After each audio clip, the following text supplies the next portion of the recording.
दैनिक जीवन को आरंभ करबा पई से माने भगवान तपस्या निमंते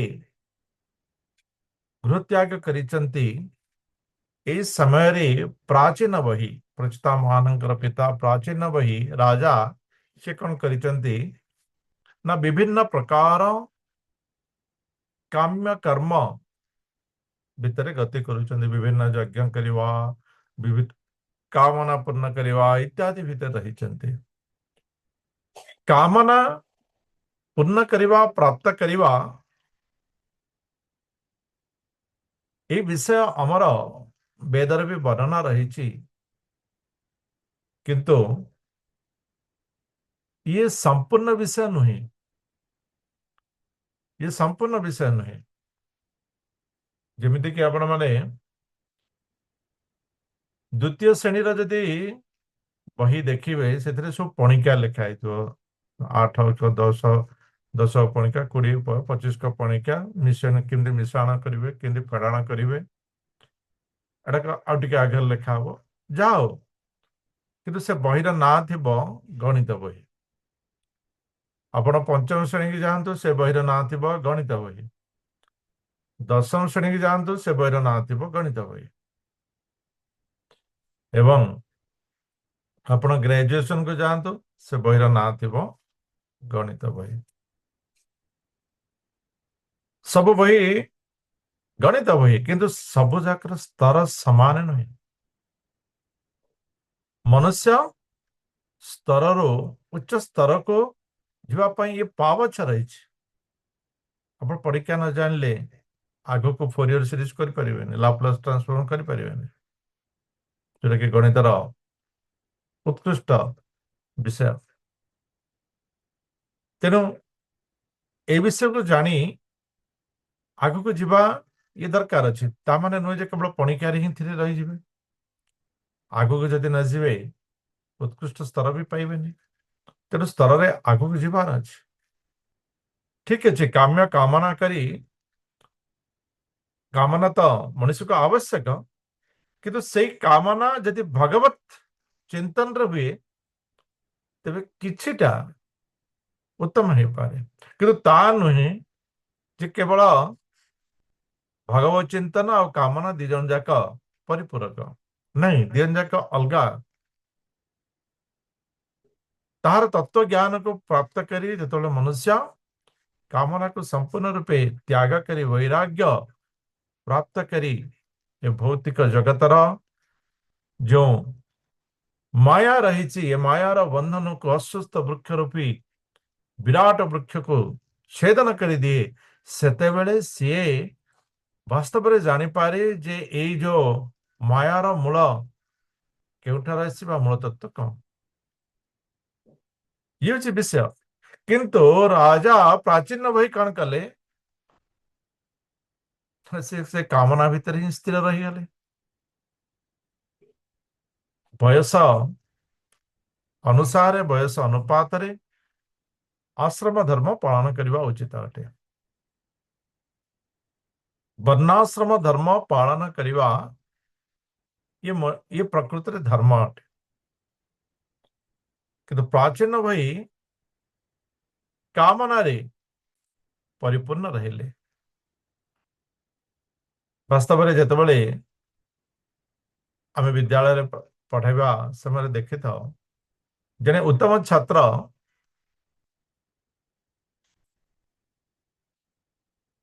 जदि कौन से पढ़ा जब ठीक करना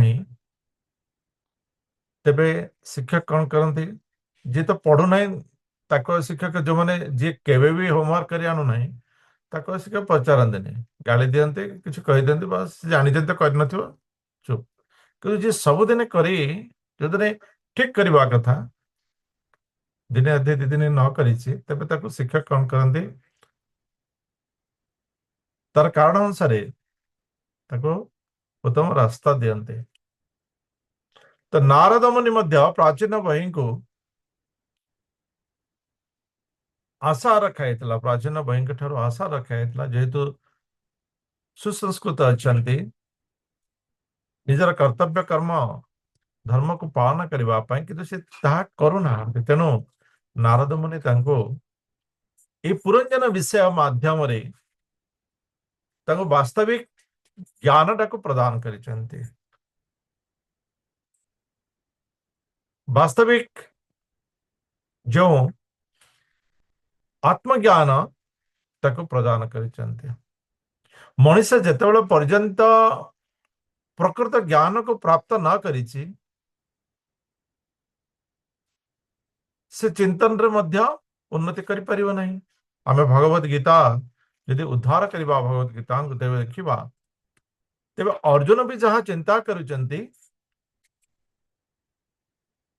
ଏହା ନୁହେଁ ଯେ ଅର୍ଜୁନ ବିନା ଚିନ୍ତାରେ ହିଁ କିଛି କରୁଛନ୍ତି ବା ବିନା ଚିନ୍ତାରେ କିଛି ଚିନ୍ତନ କରିଛନ୍ତି, କିନ୍ତୁ ଚିନ୍ତନର ଜ୍ଞାନକୁ ଆହୁରି ବଢେଇବା ଦରକାର, ଯାହା ଫଳରେ କି ଆମେ ଅନ୍ୟ ଦିଗନ୍ତ ଚିନ୍ତନର ଅନ୍ୟ ଦିଗନ୍ତକୁ ମଧ୍ୟ ଆମେ ସ୍ପର୍ଶ କରିପାରିବା। ଯେତେବେଳେ ଆମେ ଅଧିକ ଦିଗନ୍ତକୁ ସ୍ପର୍ଶ କରିବା, ଅଧିକ ଜ୍ଞାନର କ୍ଷେତ୍ରକୁ ଯଦି ଆମେ ପ୍ରତିଫଳିତ କରିପାରିବା, ତେବେ ନିଶ୍ଚିତ ରୂପେ ଆମେ ଆଗକୁ ଅଧିକ କ୍ଷିପ୍ର ବେଗରେ ଯାଇପାରିବା। ତେଣୁ ପ୍ରାଚୀନ ବହି ଯେଉଁ କର୍ମ କରୁଥିଲେ, ଯାହା କରୁଥିଲେ, ତାହା ସମ୍ପୂର୍ଣ୍ଣ ଜ୍ଞାନ ବିଷୟ ନଥିଲା। ତେଣୁ ନାରଦ ମୁନି ପୁରଞ୍ଜନ ପରି ଏକ ବିଷୟ ମାଧ୍ୟମରେ ପ୍ରାଚୀନ ବହିଙ୍କୁ ଜ୍ଞାନଟା ପ୍ରଦାନ କରିଛନ୍ତି। କିନ୍ତୁ ମାୟାର ମଣିଷ ଏ ବିଷୟକୁ ଅତି ଶୀଘ୍ର ବୁଝିବା କଷ୍ଟ ହେଇପାରେ, ଅସମ୍ଭବ ବି ହେଇପାରେ। କାରଣ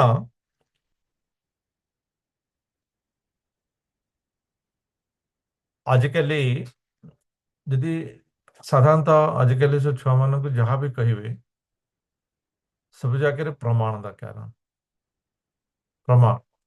କିନ୍ତୁ ଯାହା ମୋବାଇଲରୁ ଦେଖିବେ ସେଥିରେ କୌଣସି ପ୍ରମାଣର ଆବଶ୍ୟକ ନାହିଁ।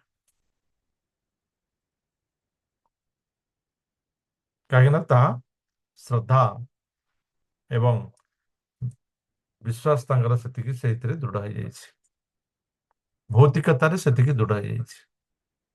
ଯେହେତୁ ଆଧ୍ୟାତ୍ମିକତାର ଦୃଢତା ନାହିଁ, ସେଥିପାଇଁ ଆଧ୍ୟାତ୍ମିକ ପାଇଁ ପ୍ରମାଣ ଦରକାର। ତ ଇଏ ବାସ୍ତବିକ ବିଷୟ।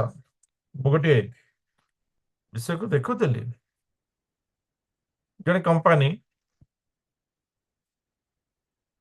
ସେ ସମୟରେ ପ୍ରଚାର ବହୁତ ଥିଲା ଯେ ଗାଁ ଗହଳିରେ ଲୋକମାନେ କଣ କରନ୍ତି ନା ଆଗେ କୋଇଲାରେ ଦନ୍ତ ମଞ୍ଜନ କରୁଥିଲେ। ତ ସେ ପ୍ରଚାର କରୁଛି, ଦେଖନ୍ତୁ କୋଇଲାରେ ଦନ୍ତ ମଞ୍ଜନ କରୁଛି, ଏମିତି ହେଇଯାଉଛି, ମାଢି ଏମିତି ଖରାପ ହେଇଯିବ, ଇଏ ହେଇଯିବ, ସିଏ ହେଇଯିବ, କୋଇଲା ଖରାପ ଖରାପ, ତାକୁ ବ୍ୟବହାର କରାଯାଏନି, ଇଏ ଉଚିତ ନୁହେଁ, ଦାନ୍ତ କାଠିରେ କରିବା, ଏମିତି ମାଢି ଖରାପ ହେଇଯିବ, ଏସବୁ ଜିନିଷ ସବୁ ପ୍ରଚାର ଚାଲିଲା। ଲୋକେ ବି ଦେଖିଲେ ଆରେ ସତ କଥା ତ କଣ କଲେ, ଯିଏ ପ୍ରଚାର କରୁଥିଲା ତାଠାରୁ କେମିକାଲ୍ସ କିଣିକିରି ଆଣିଲେ, ଦନ୍ତ ମଞ୍ଜନ ଆରମ୍ଭ କଲେ। ସେଇ କମ୍ପାନୀ ଆଜିର ପରିସ୍ଥିତିରେ ପ୍ରଚାର କରୁଛି ଯେ କୋଇଲା ଦନ୍ତ ମଞ୍ଜନ ପାଇଁ ଆବଶ୍ୟକ, ଇଏ ଦାନ୍ତର ଏହା ଉନ୍ନତି କରିଥାଏ, ତେଣୁ ଆମେ କୋଇଲା ମିଶେଇଛୁ, ଏଥିରେ ଲୁଣର ଆବଶ୍ୟକ, ସେଥିପାଇଁ ଲୁଣ ମିଶେଇଛୁ, ଯାହାକି ସେତେବେଳେ ଅନାବଶ୍ୟକ ବୋଲି ପ୍ରଚାର ହଉଥିଲା, ଏବେ ଆବଶ୍ୟକ ବୋଲି ପ୍ରଚାର ହଉଛି। ତାର କାରଣ ହେଲା, ଇଏ ହଉଛି ବିଜନେସ ଷ୍ଟ୍ରାଟେଜିସ୍। ଯାହା ଆପଣଙ୍କ ପାଖରେ ଅଛି ତାକୁ ନାହିଁ ବୋଲି ପ୍ରମାଣ କରିଦେବାର ଅଛି, ଯାହା ନାହିଁ ତାକୁ ଅଛି ବୋଲି ପ୍ରମାଣ କରିଦେବାର ଅଛି। ଆଉ ମଣିଷ ତାକୁ ଶୀଘ୍ର ନବ, କାହିଁକି ନା ଇଏ ହଉଛି ମାୟା। ମଣିଷ ଅତି ଶୀଘ୍ର ତାକୁ ଗ୍ରହଣ କରେ, ଇଏ ହଉଛି ମାୟା। ସତ୍ୟକୁ ମଣିଷ ଅତି ଶୀଘ୍ର ଗ୍ରହଣ କରିପାରିବ ନାହିଁ, କାହିଁକି ନା ସେ ମାୟା ଭିତରେ ରହିଯାଇଛି। ମାୟା ଭିତରେ ଯେତେବେଳେ ପର୍ଯ୍ୟନ୍ତ ସେ ମାୟାର ଊର୍ଦ୍ଧ୍ୱକୁ ନ ଆସିଛି, ସେ ସତ୍ୟକୁ ଦର୍ଶନ ନ କରିଛି, ସତ୍ୟକୁ ଗ୍ରହଣ କରିବ କେମିତି? ତେଣୁ ଇଏ ସବୁ ମାୟା। ଆମେ ଟିଭି ସ୍କ୍ରିନ୍ ଦେଖୁଛେ ନା, ସିନେମା ଦେଖୁଛେ ନା, ସମୁଦ୍ର କୂଳ, ସମୁଦ୍ର କୂଳରେ ଜଣେ ମାନେ ଡଙ୍ଗାରେ ଯାଉଛି, ଆମକୁ ବାହା ବା ସମୁଦ୍ର, ଏଇ ଜୁଆର ଆସିଲା, ଜୁଆର ଆସିଲା। ସେ ଜୁଆର ସମୁଦ୍ରରେ ଆସୁଥିବ, କିନ୍ତୁ ଆମକୁ ଫିଲ୍ ହଉଥିବ ରେ ଜୁଆର ଆସୁଛି, ରେ ବୁଡିଯିବ, ବୁଡିଯିବ। ଆମେ ଏ ପ୍ରକାର ବେଳେ ବେଳେ ଚିତ୍କାର ବି କରନ୍ତି କିଛି, କିନ୍ତୁ ବାସ୍ତବରେ କିଛି ସମୁଦ୍ର ନାହିଁ। ଯଦି ସମୁଦ୍ର ଥାନ୍ତା ତ ପୁରା ପାଣି ଭରି ଯାଇଥାନ୍ତା, ତମେ ବସିଥାନ୍ତା କୋଉଠି? ତ ଇଏ ହଉଛି ବାସ୍ତବିକ ମାୟା। ସେ ମାୟାର ସହିତ ଆମେ କଣ କରୁଛେ? କାନ୍ଦୁଛେ। କେତେବେଳେ କିଏ ଗୋଟେ ହସେଇ ଦଉଛି, ଆମେ ହସି ଯାଉଛେ। କି କାନ୍ଦେଇ ଦଉଛି, ଆମେ କାନ୍ଦି ଯାଉଛେ। କାନ୍ଦିବା, ହସିବା, ଭୟ କରିବା ଇତ୍ୟାଦି ଆମ ଭିତରେ ସବୁ ସ୍ଫୁରଣ ହଉଛି, କିନ୍ତୁ ବାସ୍ତବରେ ତାହା ନାହିଁ। କିନ୍ତୁ ଆମେ ତାକୁ ଫିଲ୍ କରୁଛେ। କାନ୍ଦିବା, ହସିବା, ଦୁଃଖ କରିବା, ହଁ, ଇତ୍ୟାଦି ଆମ ଭିତରେ ଫିଲ୍ ହଉଛି। ତ ଇଏ ହଉଛି ମାୟାର ଜାଗ୍ରତ। ତ ଯେତେବେଳେ କି ମଣିଷ ଏ ମାୟାର ଜାଗ୍ରତ କରିଦିଏ, କିଛିଟା ମାୟାର ଜାଗ୍ରତ ହେଇଯାଏ, ତ ତାକୁ କଣ ଯାଏ, ଟିକେ ରିଲାକ୍ସ ଲାଗେ। ଯାହା ହଉ ମୋ ଭଳିଆ ଆଉ ଜଣେ କିଏ ଅଛି, ନାଇଁ କି? ଆମେ ଯେତେବେଳେ ଶୃଙ୍ଗାର ହେଇଯିବା ନା, ଅତି ସୁନ୍ଦର ଭାବରେ ଶୃଙ୍ଗାର ହେଇଯିବା, ଅଳଙ୍କାର ନବା, ମୁହଁରେ କଣ କଣ ସବୁ ସବୁ ପେଣ୍ଟ କରିଦବା, ଇଏ କରିଦବା, ସଜା ସଜେଇ ଯିବା, ଦର୍ପଣରେ ଦେଖିବା, ଗୋଟେ ଆମେ ସୁନ୍ଦର ଦେଖାଯିବ। ଯେତେବେଳେ ଆମେ ସୁନ୍ଦର ଦେଖିବା, ଆମକୁ ଗୋଟେ ଶାନ୍ତି ଲାଗିବ। ଯାହା ହଉ ସେଦିନ ଦେଖିବ ଆପଣଙ୍କୁ ଦିନଟା ଗୋଟେ ଫ୍ରି ଲାଗିବ। କାହିଁକି ନା ଆମେ ମାୟାର ଯୋଉ ଦର୍ଶନ ଇଚ୍ଛା କରିଥିଲେ ସେଟା ପୂରଣ ହେଇଯାଉଛି। ତ ଇଏ ହଉଛି ବାସ୍ତବିକ ମାୟା, ଇଏ ଭୌତିକତା। ମଣିଷ ଯେତେବେଳେ ପର୍ଯ୍ୟନ୍ତ ଏ ଭୌତିକତାର ବାହାରକୁ ନ ଆସି ସତ୍ୟର ଦର୍ଶନ କରି ନାହିଁ,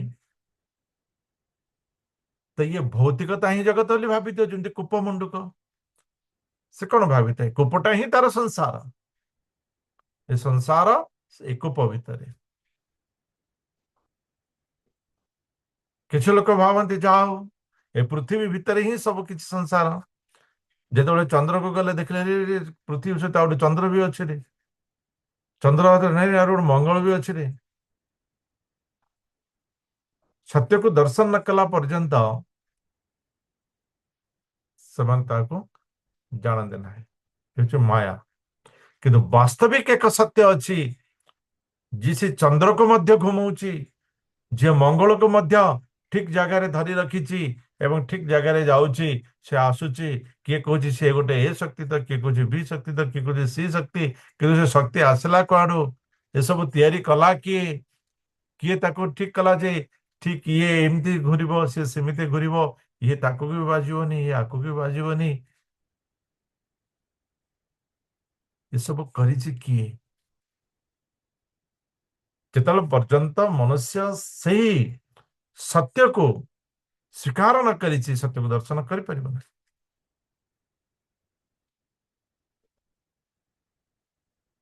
ତ ପ୍ରାଚୀନ ବହି ବାସ୍ତବରେ ଭୌତିକତା ଭିତରେ ରହି ସେ କଣ କରିଛନ୍ତି ନା ପ୍ରକୃତ ବିଷୟକୁ ସେ ବୁଝି ପାରିନାହାନ୍ତି। ସେ ଭାବୁଛନ୍ତି ମୁଁ ବିଭିନ୍ନ ପ୍ରକାର କାମନାକୁ ପୂର୍ଣ୍ଣ କରିଦେବି। କାମନା କେବେ ହେଲେ ପୂର୍ଣ୍ଣ ହୁଏନି। ମଣିଷର ଗୋଟେ କାମନା ପରେ ଆଉ ଗୋଟେ କାମନା ସୃଷ୍ଟି ହେଇଥାଏ ସିନା, କାମନାରୁ ଆଉ ଗୋଟେ କାମନା ସୃଷ୍ଟି ହେଇଥାଏ, କିନ୍ତୁ କାମନା ପୂର୍ଣ୍ଣ ହୁଏ ନାହିଁ। କାମନାକୁ ସମାପ୍ତ କରିବାକୁ ପଡିବ। ତେଣୁ ପ୍ରାଚୀନ ବହିଙ୍କୁ ନାରଦ ମୁନି ଯେଉଁ ପୁରଞ୍ଜନଙ୍କ ବିଷୟ ସବୁ କିଛି କହିସାରିଲେ, କହିସାରିଲା ପରେ ପୁରଞ୍ଜନ କହୁଛନ୍ତି ଭଗବନ୍ସ୍ତେବଚୋସ୍ମାର୍ଭୀନାଂ ସମ୍ୟକ୍ ଅବଗମ୍ୟତେ କବୟସ୍ତଦ୍ବିଜାନନ୍ତି ନ ବୟଂ कर्म मोहिता। राजा प्रचन्न भाई कहते हे प्रभु, हे नारद, आपणकर जो कहवार अभिप्राय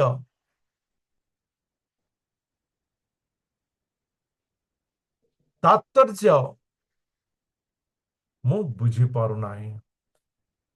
अर्थात सही पुरंजन उपाख्यान तात्पर्य को मु बुझी पारु नाही। तेणु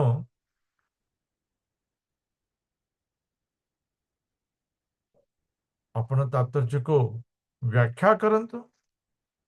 ବାସ୍ତବରେ ତାତ୍ପର୍ଯ୍ୟ ବୁଝିବାକୁ ଜ୍ଞାନର ଆବଶ୍ୟକ ରହିଥାଏ। ତାତ୍ପର୍ଯ୍ୟ ବୁଝିବା ପାଇଁ ଜ୍ଞାନର ଆବଶ୍ୟକ ରହିଥାଏ। ଯେତେବେଳେ ପର୍ଯ୍ୟନ୍ତ ଜ୍ଞାନର ପରିପୂର୍ଣ୍ଣତା ଜ୍ଞାନ ବିଷୟରେ ଯେମିତିକି ଆମେ ଲେଖିଲେ କେବଳ ରାଧାରଥ ନାହିଁ ନା, ରହ ରହ କ୍ଷଣେ ବାଷ୍ପୀୟ ସକଟ ଦେଖିବି ଚିଲିକା ଚାରୁ ଚିତ୍ରପଟ। ये बाष्पीय सकट आपको यदि आम ओडिया डिक्शनरी खोजा मिल ना, कहीं ए भितर तात्पर्य रही। आम पुरंजन को जब खोजा कुल वंश मर्यादा पाइबा ना, कहीं ये गोटे तात्पर्य रही। तात्पर्य एथपाई नि जाए ना मनुष्य को जदि आम सीधा कहवा कौन सी कथा तेज से हठात कि ग्रहण कर पार ना। हठात एमती गोटे कथा अच्छे जे जड़े गोटे भिकारी से कौन कला थरे जो लॉटरी हुए ना, लॉटरी हुए से सबुदिन भिक मागे आने गोटे लॉटरी टिकट नहीं जो गोटे लॉटरी टिकट ना एमती नहीं नहीं गला केबे भी तार फुटेनी। दिने कौन हला तार ना 1 लाख टका लॉटरी फुटीगला।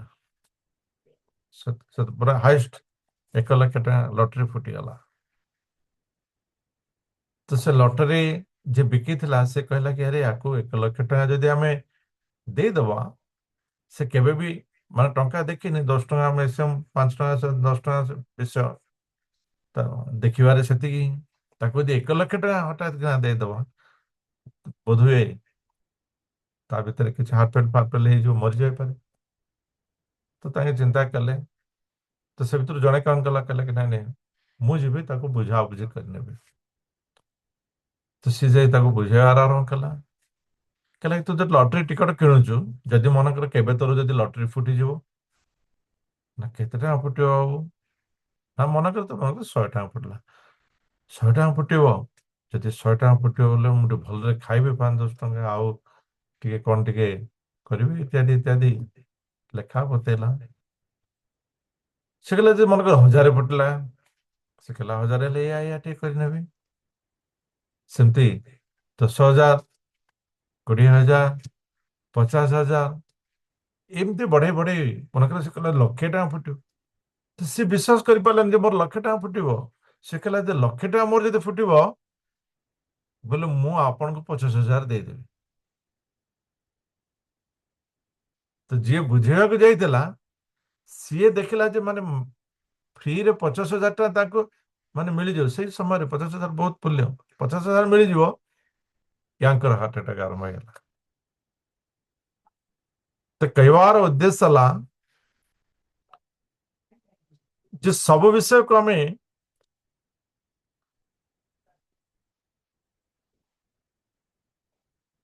सीधा जदि कहवा तो किसी जन व्यक्ति ग्रहण करते ना ग्रहण करें ना। तेणु ए से गोटे पुरंजन विषय को कहते। तो वर्तमान राजा कहते जे वास्तव में आपणकर कहवार जो प्रकृत तात्पर्य ମୁଁ ବୁଝିପାରିଲି ନାହିଁ। ବାସ୍ତବରେ ତାତ୍ପର୍ଯ୍ୟକୁ ବୁଝିବା ପାଇଁ ଜ୍ଞାନର ଆବଶ୍ୟକତା ହେଇଥାଏ ଏବଂ ମୁଁ ସେଇ ସ୍ତରର ଜ୍ଞାନ ମୋ ପାଖରେ ନାହିଁ। ମୁଁ ସେଇ ପ୍ରକାର ବିବେକ ମୋ ପାଖରେ ନାହିଁ।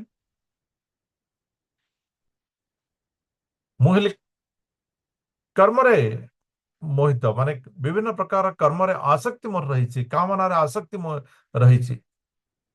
ତେଣୁ ମୁଁ କାମନାକୁ ପୂର୍ଣ୍ଣ କରିବା ପାଇଁ ବିଭିନ୍ନ କର୍ମ କରିଥାଏ। ମୁଁ ହେଲି ସେଇ ପ୍ରକାର ବ୍ୟକ୍ତି। ତେଣୁ ଏହି ତାତ୍ପର୍ଯ୍ୟ ବିଷୟ ଗ୍ରହଣ କରିବା ବା ବୁଝିବା ମୋ ପାଇଁ ସମ୍ଭବ। ମଣିଷ ଯେତେବେଳେ ତ୍ରିଗୁଣ ମୟୂର ଭାବି रेभि सर्वमेदं जगत मोहितं नाभिजानाति मामेभ्य परमप्य। ये भगवत गीता को उद्धार କରାଯାଇଛି। ଯେତେବେଳେ ପର୍ଯ୍ୟନ୍ତ ମନୁଷ୍ୟ ଏ ତିନି ଗୁଣରୁ ଊର୍ଦ୍ଧ୍ୱକୁ ନ ଉଠିଛି, ଯେତେବେଳେ ପର୍ଯ୍ୟନ୍ତ ମନୁଷ୍ୟ ଆସକ୍ତି ଉପରେ, ନିଜର ଆସକ୍ତି କାମନା ଉପରେ ବୈରାଗ୍ୟ ପ୍ରାପ୍ତ ନ କରିଛି, ଏ ଭୌତିକ ଜଗତ ରୂପୀ ବଟବୃକ୍ଷକୁ କର୍ତ୍ତନ ନ କରିଛି, ସେତେବେଳେ ପର୍ଯ୍ୟନ୍ତ ସେ ବାସ୍ତବିକ ତାହାର ଆରମ୍ଭ ସ୍ଥାନକୁ ଜାଣିପାରିବ ନାହିଁ। ତାହାର ଆରମ୍ଭ ବିଷୟକୁ ଆମେ ଜାଣିପାରିବା ନାହିଁ। ଏବଂ ଯେତେବେଳେ ପର୍ଯ୍ୟନ୍ତ ତାହାର ଆରମ୍ଭ ସ୍ଥାନକୁ ନ ଜାଣିବା, ସେତେବେଳେ ପର୍ଯ୍ୟନ୍ତ ଆମେ ତାହାର କାରଣକୁ ବି ଜାଣିପାରିବା ନାହିଁ। ତାହାର କାରଣକୁ ବି ଜାଣିପାରିବା ନାହିଁ। ଏବଂ ଯେତେବେଳେ କାରଣ ନ ଜାଣିପାରିବା, ନିରାକରଣ ବି କରିପାରିବା ନାହିଁ। ତ ନିରାକରଣ ପାଇଁ ଆମକୁ କାରଣ ଜାଣିବାର ଅଛି ଏବଂ କାରଣ ଜାଣିବା ପାଇଁ ତାହାର ମୂଳକୁ ଯିବାର ଅଛି ଏବଂ ମୂଳକୁ ଯିବା ପାଇଁ ଡାଳକୁ କାଟିବାର ଅଛି। ତ ନାରଦ ମୁନି ସେଇ ବିଷୟ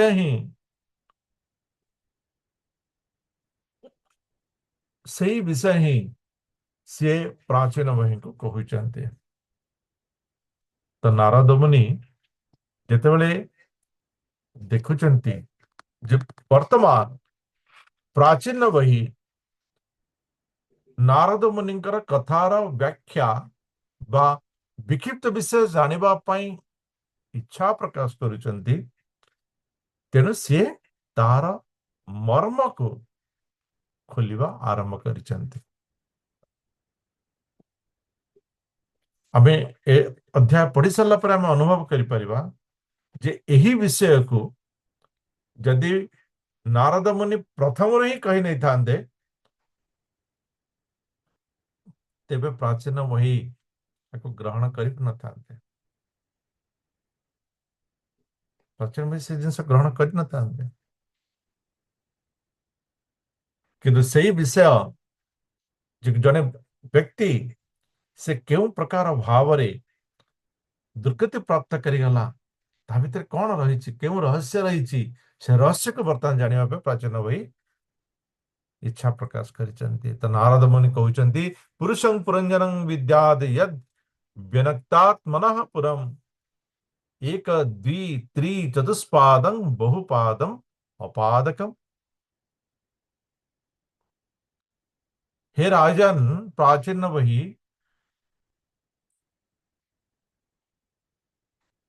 ଯିଏ ନିଜ ପାଇଁ କେତେବେଳେ ଏକ ପଦ, କେତେବେଳେ ଦୁଇ ପଦ, କେତେବେଳେ ତିନି ପଦ, କେତେବେଳେ ଚାରି ପଦ ବା କେତେବେଳେ ବହୁ ପଦ, ବହୁ ପ୍ରକାର ପାଦ, ବହୁ ପଦ ଆମେ ଦେଖିଥିବା ନା, ତେଲୁଣିଆ ପୋକ କହନ୍ତି।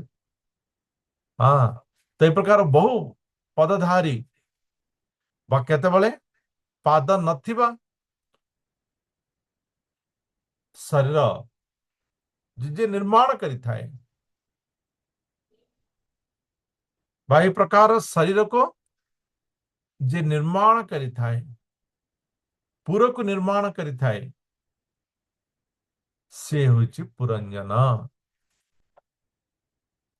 ସେ ହେଉଛି ପୁରଞ୍ଜନ। ତ କହିବାକୁ ଗଲେ ପୁରଞ୍ଜନ ଯେମିତି କହୁଥିଲେ ଜୀବାତ୍ମା ପ୍ରକୃତରେ ଶରୀର ପ୍ରାପ୍ତ କରିବା ଇଏ ଜୀବାତ୍ମାର କାମ ହେଇଥାଏ।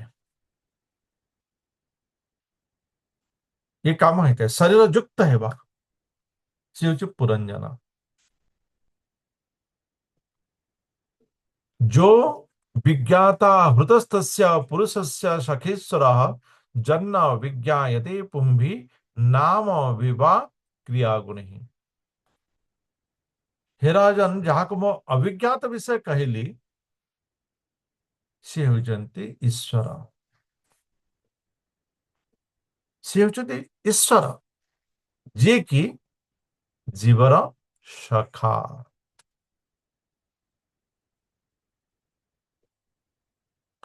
जीवर सखा जेहेतु ईश्वरंकर जेहेतु ईश्वरंकर कौन सी प्रकार नाम नहीं कि गुण नहीं से गुणहीन तेणु मनुष्य कौन करी थाए तांको जानी पारि न थाए ताको जानी पारि न थाए तेणु से उचित अभिज्ञात मुझे कहली बहुत उदाहरण कहली बर्तमान जिते पर्यंत मनुष्य सत्यर दर्शन करना से सर्वोच्च आनंद को से दर्शन करना से पर्यंत से सर्वोच्च आनंद को से सच्चिदानंद को बुझीपर नहीं सच्चिदानंद को बुझीपर नहीं। जड़े राजा पूरा म्लान बस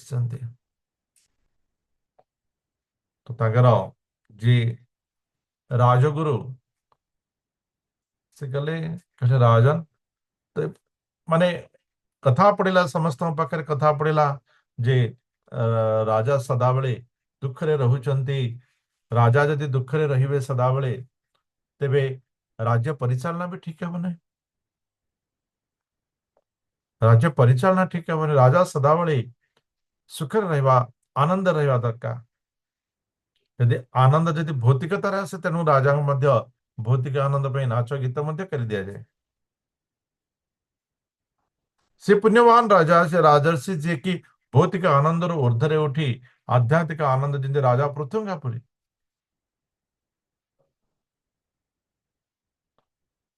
तो से राजर्षि जानते हैं।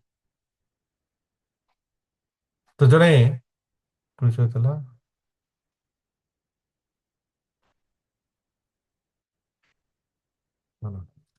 राजा नहीं दे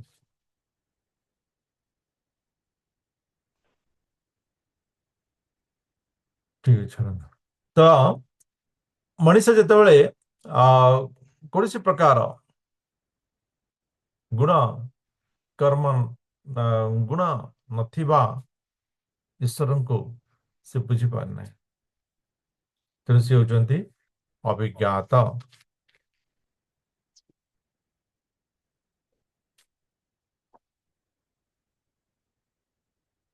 हाँ तो जन राजा सदाबले दुखरे रोते म्लान रोते चर्चा है राज दरबार रे चर्चा आसला समस्त मंत्री कहले आपण बुझातु आपण कहतु मंत्री कहले मु तो बुझे सारे तेज भी किसी फलप्रद होना तेणु राजगुरु को कहला राजगुरु जा पचारे राजा म्लान रही कारण कौन यह द्वारा प्रजा मान भी प्रभावित होती राज दरबार प्रभावित हो राज्य दुर्बल हो तो राजा कहले वास्तव में सब करुच्ची सब खाऊँ धन अच्छी संपत्ति अच्छी पुत्र जाया सब किसी रही तेज कि आनंद प्राप्त कर पारना राजा ଗୁରୁ ଜାଣିପାରିଲେ ଯେ ମଣିଷ ସବୁ କିଛି କରେ କିନ୍ତୁ ଆନନ୍ଦ ପ୍ରାପ୍ତ କରିପାରେ ନାହିଁ। ତାର କାରଣ ହେଲା ସେ ଆନନ୍ଦକୁ ଖୋଜିବାର ଆରମ୍ଭ କରି ନେଇଛି ଏବଂ ବାସ୍ତବିକ ଆନନ୍ଦଟାକୁ ସିଏ ଆହୁରି ସତ୍ୟଟାକୁ ଦର୍ଶନ କରିନାହିଁ। ତ ରାଜଗୁରୁ କହିଲେ କି ଠିକ ଅଛି, ରାଜକାର୍ଯ୍ୟ ତ ଏମିତିରେ ବି ଆପଣ ବହୁତ ଦିନ ହେଲା ଠିକରେ ଦେଖୁନାହାନ୍ତି, ଆପଣ ଏକ ମାସ ରାଜକାର୍ଯ୍ୟରୁ ସମ୍ପୂର୍ଣ୍ଣ ରୂପେ ନିଜକୁ ବାହାର କରି ନିଅନ୍ତୁ ଏବଂ ଆପଣ ଆଗକୁ ବଢନ୍ତୁ।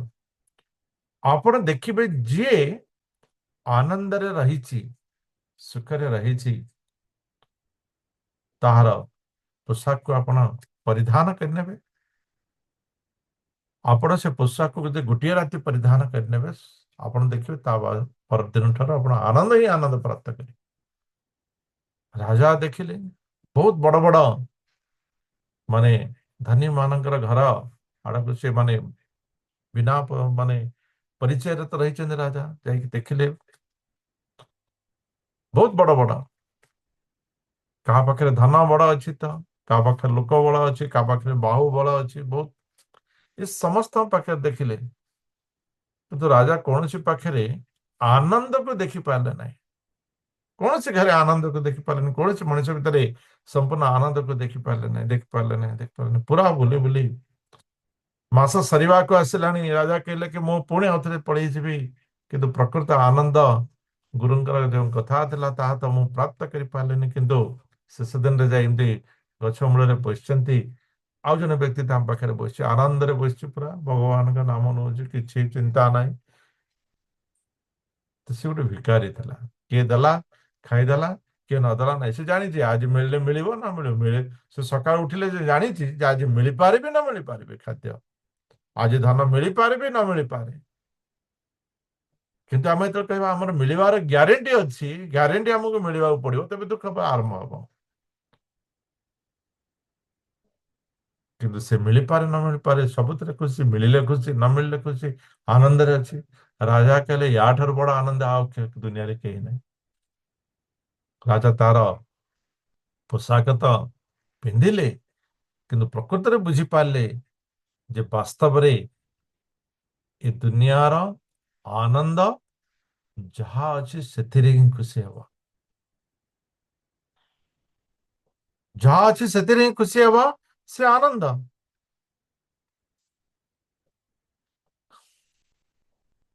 ତ ରାଜା ମାସେ ପରେ ଆସିଲା ପରେ ପୁରା ଏକଦମ ସ୍ଫୂର୍ତ୍ତିରେ ଆନନ୍ଦରେ ରହିଲେ। ତ ये କହିବାର ବିଷୟ ହେଲା ଯେତେ ପର୍ଯ୍ୟନ୍ତ ଆମେ ପ୍ରକୃତ ଆନନ୍ଦକୁ ଦର୍ଶନ ନ କରିଛେ ଆମେ ଆନନ୍ଦ ବି ପ୍ରାପ୍ତ କରିପାରିବା ନାହିଁ। अतः श्रीकृष्ण नामादि न भवेत ग्राह्यम इंद्रिय सेवान्मुखे ही जिह्वादो स्वयमेव स्मृत्यजः।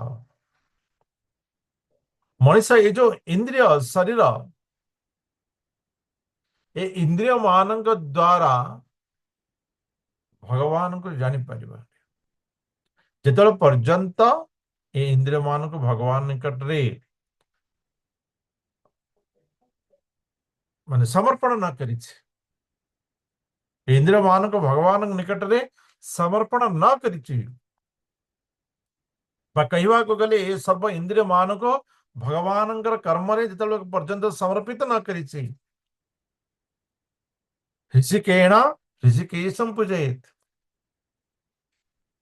ये इंद्रिय ମାନଙ୍କ ଦ୍ୱାରା ଏ ସମସ୍ତ ଇନ୍ଦ୍ରିୟର ସ୍ୱାମୀଙ୍କୁ ପୂଜନ କରିବା, ତେବେ ଯାଇ ଆମେ ଭଗବାନଙ୍କର ପ୍ରକୃତ ବିଷୟକୁ ଜାଣିପାରିବା।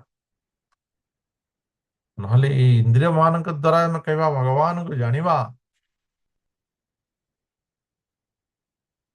ଏ ସମ୍ଭବ ନାହିଁ। ଯଦା ଜିଗୃକ୍ଷନ୍ ପୁରୁଷः कार्षेण प्रकृते गुणान् नवद्वारं त्रिहस्तांग्रि तत्रा मनो तसाधिति। हे राजन, जीव ଯେତେବେଳେ ସୁଖ ଦୁଃଖ ଏ ଯୋଉ ପ୍ରକୃତିର ବିଷୟ, ଏ ପ୍ରକୃତିର ବିଷୟକୁ ଭୋଗ କରିପାରିଲା, ସେତେବେଳେ ସିଏ କଣ କଲା ନା ନବଦ୍ୱାର ଦୁଇ ହାତ ଦୁଇ ପାଦ ଥିବା ମନୁଷ୍ୟ ପସନ୍ଦ କଲା। ଉଦାହରଣ ସ୍ୱରୂପ ଯୋଉମାନେ ଚଳଚ୍ଚିତ୍ର ଦେଖିଛନ୍ତି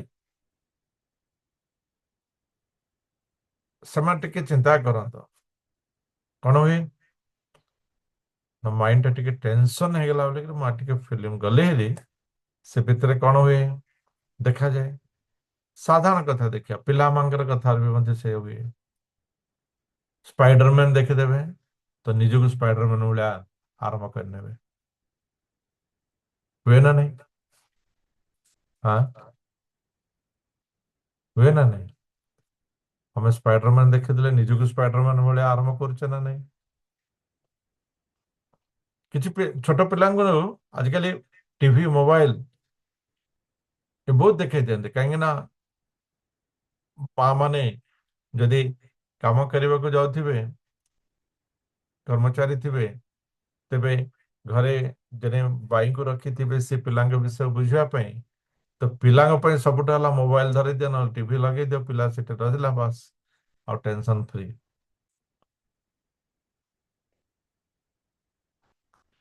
ସେ ହିଁ କରନ୍ତି। ତ ପିଲା କଣ କରନ୍ତି ନା ବିଭିନ୍ନ ସବୁ ସେ ଯୋଉ କାର୍ଟୁନ ଦେଖନ୍ତି ଆଉ କାର୍ଟୁନ ଭଳିଆ ହୁଅନ୍ତି। ଏ ଦେଖିଥିବା ଆମେ ବି ଦେଖିଥିବା କିଛି ହିରୋ ହିରୋଇନ ଦେଖିଦେଲେ ବା ହିରୋ ଏମିତି ହେଲା ଆମକୁ ବେଳେ ବେଳେ ହିରୋ ଭଳିଆ ଲାଗିଯାଏ। ତ ମନୁଷ୍ୟ ବାସ୍ତବରେ କଣ ହେଇଥାଏ ନା ପ୍ରକୃତିକୁ ଅନୁଭବ କରିବାର ତା ପାଖରେ ଶକ୍ତି ସାମର୍ଥ୍ୟ ରହିଛି। ତେଣୁ ସିଏ ଭାବେ ଯେ ପ୍ରକୃତିର ତା ହାତ ମୁଠାରେ।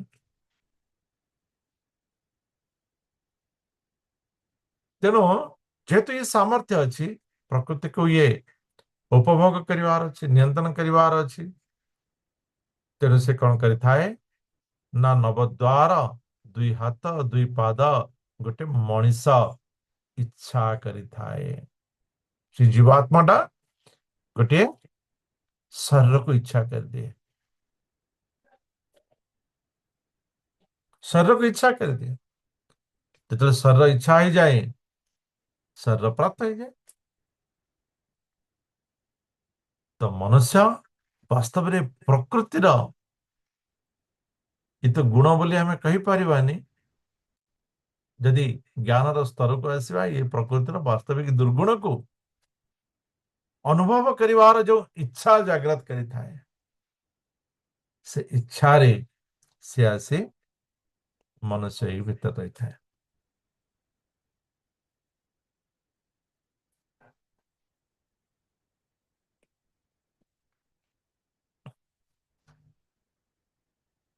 इच्छा द्वेष समुत्थेन द्वंद्व मोहेन भारत सर्वभूतानि सम्मोहं सर्गे जानते परंतप।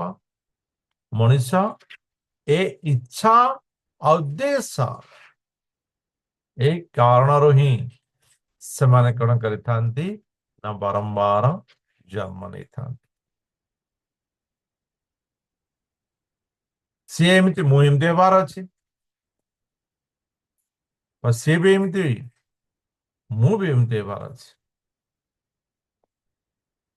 ତ ଏଇ ପ୍ରକାର ଯୋଉ ଇଚ୍ଛା ସେ ଇଚ୍ଛାକୁ ପୂରଣ କରିବା ପାଇଁ ମଣିଷ କଣ କରିଥାନ୍ତି ନା ବାରମ୍ବାର ଜନ୍ମ ନେଇଥାନ୍ତି।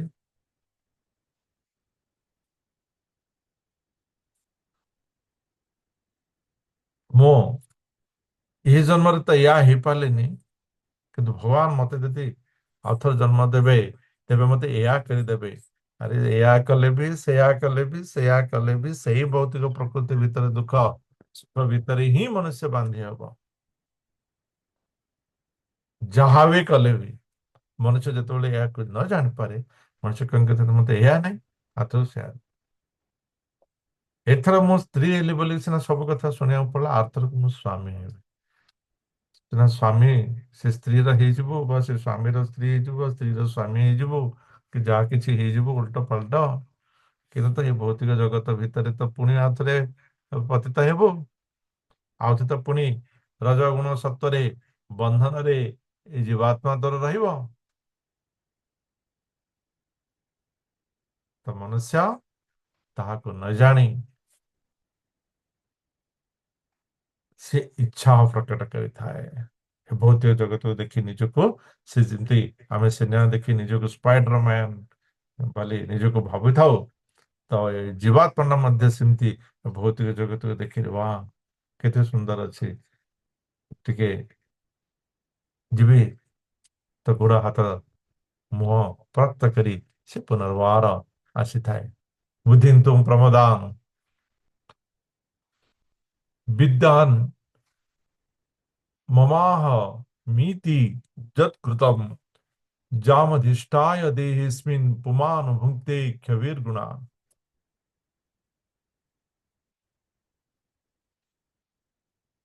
हे राजा, प्राचीन वही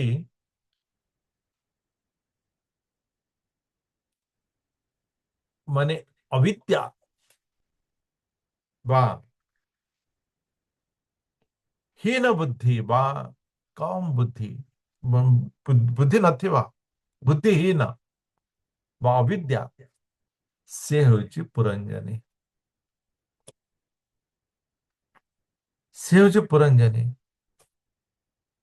जेहेतु मनीषा बुद्धिहीन विद्याहीन ज्ञानहीन, तेणु से कौन करिथाए ना वा भौतिक प्रकृति केते सुंदर, मु भौतिक प्रकृति प्रति आकर्षित हेबे। ये जन्म रे सिना मो स्त्री हेले, आर जन्म को मते स्वामी करी जन्म करियो प्रभु। तो स्वामी है कि स्त्री है, जहाले मध्य बंधन भीतर रहବାକୁ पड़िବ। मनुष्य ଯେତେବେଳେ ଏ ବିଷୟକୁ ଜାଣି ନଥିବ, ଏ ବିଦ୍ୟାକୁ ନ ଜାଣେ, ଏ ଅବିଦ୍ୟା ଭିତରେ ରହିଥାଏ, ସେତେବେଳେ ସେ କଣ ହେଇଥାଏ, ସେ ଅବିଦ୍ୟାର କାରଣ ସ୍ୱରୂପ ସେ କାମିନୀ କାଞ୍ଚନ ପଛରେ ରହିଥାଏ ଏବଂ ସେ ହେଉଛି ପୁରଞ୍ଜନୀ। ଯେଉଁ ସୁନ୍ଦର ସ୍ତ୍ରୀ ପୁରଞ୍ଜନ ଗ୍ରହଣ କରିଥିଲେ ବୋଲି ଦର୍ଶାଇଥିଲେ ନାରଦ, ସେ ହେଉଛି ପୁରଞ୍ଜନୀ।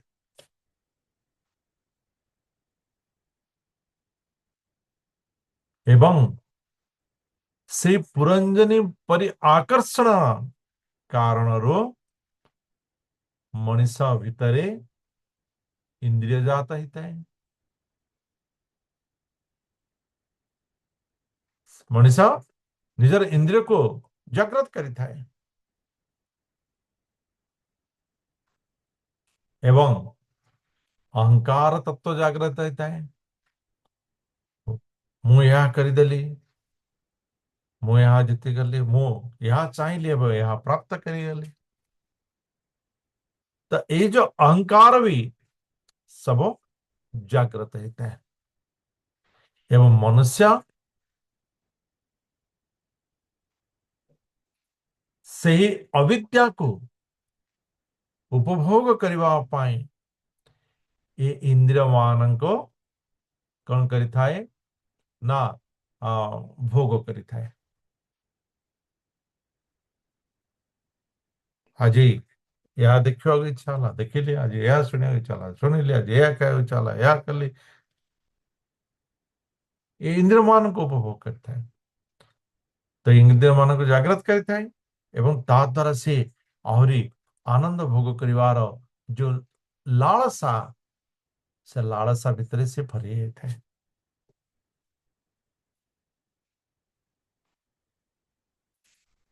ତେଣୁ ମନୁଷ୍ୟ ଯେତେବେଳେ ଭଗବାନଙ୍କର ଭଗବତ ତତ୍ଵକୁ ନ ଜାଣିପାରିବ, ଅବିଦ୍ୟା ପଛରେ ଯଦି ରହିଗଲା, ଅଜ୍ଞାନ ପଛରେ ଯଦି ରହିଗଲା, ନିର୍ବୁଦ୍ଧି ହେଇଗଲା, ବୁଦ୍ଧିହୀନ ହେଇଗଲା, ସେତେବେଳେ ସେଇ ଅବସ୍ଥା ପ୍ରାପ୍ତ କରିବ। ଯେତେବେଳେ ମନୁଷ୍ୟ ଜ୍ଞାନ ପ୍ରାପ୍ତ କରିନେବ, ବୁଦ୍ଧିକୁ ପ୍ରଖର କରିନେବ, ବିଦ୍ୟାକୁ ପ୍ରାପ୍ତ କରିନେବ, ସେତେବେଳେ ମନୁଷ୍ୟ से भगवान को बुझी पारिब तेषां सतत युक्तानां भजतां प्रीतिपूर्वकं ददामि बुद्धि योगं तं येन मामुपयान्ति ते ଏବଂ ଯିଏ ବୁଝିଗଲା ମମେବାଂଶ ଜୀବ ଲୋକେ ଏ ଜୀବ ଭଗବାନଙ୍କର ଅଂଶ ସେତେବେଳେ ସେ କଣ କରିଥାନ୍ତି ନା ସଦା ସର୍ବଦା କଥା ହେବା ସମୟରେ ବି ଭଗବାନଙ୍କ ବିଷୟରେ ମେଳ କରିବା ଭଗବାନଙ୍କର ସତ୍ସଙ୍ଗ ଯେଉଁମାନେ ଭଗବାନଙ୍କ ବିଷୟରେ ଚର୍ଚ୍ଚା କରୁଛନ୍ତି ସେମାନଙ୍କ ସହିତ ମେଳନ କରିବା ଚିନ୍ତନ କରିବା ତ ଭଗବାନଙ୍କ ବିଷୟରେ ତ ସେ ସଦାବେଳେ କଣ କରିଥାଏ ନା ଭଗବାନଙ୍କର ଚିନ୍ତନ କରିଥାଏ ଭଗବତ ଚର୍ଚ୍ଚାରେ ଭଗବାନଙ୍କ ବିଷୟରେ ବା ସାଧୁ ସନ୍ତଙ୍କର ମେଳରେ ସତ୍ସଙ୍ଗରେ ସେ ରହିଥାଏ ଏବଂ ଯିଏ ଏହି ପ୍ରକାର ସଦା ସର୍ବଦା ଭଗବାନଙ୍କର ଚିନ୍ତା କରୁଥାଏ ଭଗବାନ କଥା କହୁଥାଏ ଭଗବାନ ତାକୁ କଣ କରନ୍ତି ଆହୁରି ଅଧିକ ବୁଦ୍ଧି ପ୍ରଦାନ କରନ୍ତି ଯିଏ ଯେଉଁ ପ୍ରକାର ବୁଦ୍ଧିକୁ ପ୍ରାପ୍ତ କରିବ ସେ ତାର ବୁଦ୍ଧି ସେତିକି ପ୍ରଖର ହେଇଯିବ ସେଇ ପ୍ରକାର ସ୍ଥିତିରେ ସେଇ ବିଷୟରେ ତାର ପ୍ରଖର ହେବ ଇଏ ନିଶ୍ଚିତ ଅଟେ ତ ସମସ୍ତେ କହନ୍ତି କଣ ଭଗବାନଙ୍କ ବିଷୟରେ ଚିନ୍ତା କଲେ କଣ ବୁଦ୍ଧି ହବ ଭଗବାନଙ୍କ ବିଷୟରେ ଚିନ୍ତା କଲେ ଭଗବାନ ତାର ବୁଦ୍ଧିକୁ ପ୍ରଖର କରିଥାନ୍ତି ପ୍ରକୃତି ଚିନ୍ତା କଲେ ପ୍ରକୃତି ତାର ବୁଦ୍ଧିକୁ ପ୍ରଖର କରିଥାଏ ଇଏ ବି ସତ୍ୟ କିନ୍ତୁ ବର୍ତ୍ତମାନ ଚିନ୍ତା କରନ୍ତୁ ଯେ ପ୍ରକୃତି ପ୍ରଖର କରିବା ଏବଂ ଭଗବାନ ପ୍ରଖର କରିବା ଭିତରେ ତଫାତଟା କଣ ରହିଥାଏ ପ୍ରକୃତି ଯାହା ଯେଉଁ ବୁଦ୍ଧିକୁ ପ୍ରଖର କରିଥାଏ ସେ ବୁଦ୍ଧି ମନୁଷ୍ୟକୁ ପ୍ରକୃତି ଭିତରେ ବାନ୍ଧି ଦେଇଥାଏ ଅଧୋଗତି ପ୍ରଦାନ କରିଥାଏ ଏବଂ ଭଗବାନ ଯେଉଁ ବୁଦ୍ଧିଟାକୁ ପ୍ରଖର କରିଥାନ୍ତି ସେ ବୁଦ୍ଧିରେ ମନୁଷ୍ୟ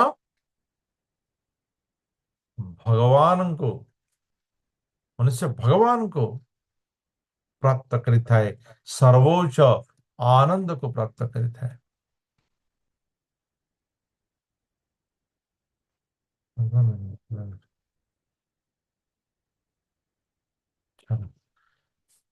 ତ এই ପ୍ରକାର ବାବରେ सखाय इंद्रिय गणा ज्ञानं कर्म च यत् कृतं शक्यस्तद वृतयः प्राण पंचवृत्ति जथोरगः ପାଞ୍ଚଟି କର୍ମେନ୍ଦ୍ରିୟ ପାଞ୍ଚଟି ଜ୍ଞାନେନ୍ଦ୍ରିୟ ଏ ଯୋଉ 10ଟା ଇନ୍ଦ୍ରିୟ ରହିଛନ୍ତି ଏ ଇନ୍ଦ୍ରିୟ ମାନଙ୍କ ଦ୍ୱାରା ଜ୍ଞାନ ପ୍ରାପ୍ତ କରିବା ଏ ସମ୍ଭବ ନୁହେଁ ଇଏ ସମ୍ଭବ ନୁହେଁ ଏବଂ এই ଇନ୍ଦ୍ରିୟ ହିଁ ସେ ଜୀବାତ୍ମାର ବନ୍ଧୁ এই ଇନ୍ଦ୍ରିୟ ହିଁ ସେ ଜୀବାତ୍ମାର ମିତ୍ର ଏବଂ ଏମାନଙ୍କର ଯୋଉ ବୃତ୍ତି ରହିଛି ଯେମିତିକି ଇନ୍ଦ୍ରିୟ ମାନଙ୍କର ଯୋଉ ବୃତ୍ତି ମାନେ ଆଗ୍ରହଣ କରିବା ଦର୍ଶନ କରିବା ଏଟା କହୁଛନ୍ତି ସଖୀ ଏଟା କହୁଛନ୍ତି ତାର ସଖୀ ମାନେ ଯିଏକି ଅତି ସୁନ୍ଦରତା ପ୍ରଦାନ କରିଥାଏ ଏବଂ ଏ ଯୋଉ ପାଞ୍ଚଟି ବାୟୁ ରହିଛି ପାନ ଅପାନ ବ୍ୟାନ ଉଦାନ ସମାନ ଏମାନେ ହେଉଛନ୍ତି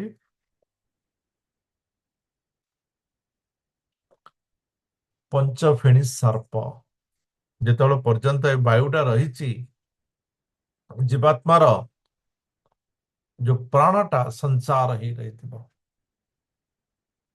ପ୍ରାଣଟା ସଂସାର ହେଇ ରହିଥିବ ଏବଂ ଯେତେବେଳେ ଏ ବାୟୁ ଦୁର୍ବଳ ହେଇଯାଏ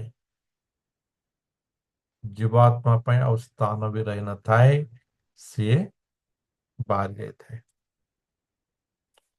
ସେତେବେଳେ ତାର ମଣିଷର ମୃତ୍ୟୁ ହେଇଯାଇଥାଏ ତ ଇଏ ହଉଛି ସେଇ ଯୋଉ ପାଞ୍ଚ ଫେଣୀ ସର୍ପ ବିଷୟ ମୁଁ ତୁମକୁ କହିଥିଲି ଏ ପ୍ରାଚୀନ ବୈଠା ଇଏ ହଉଛି ସେଇ ସାପ।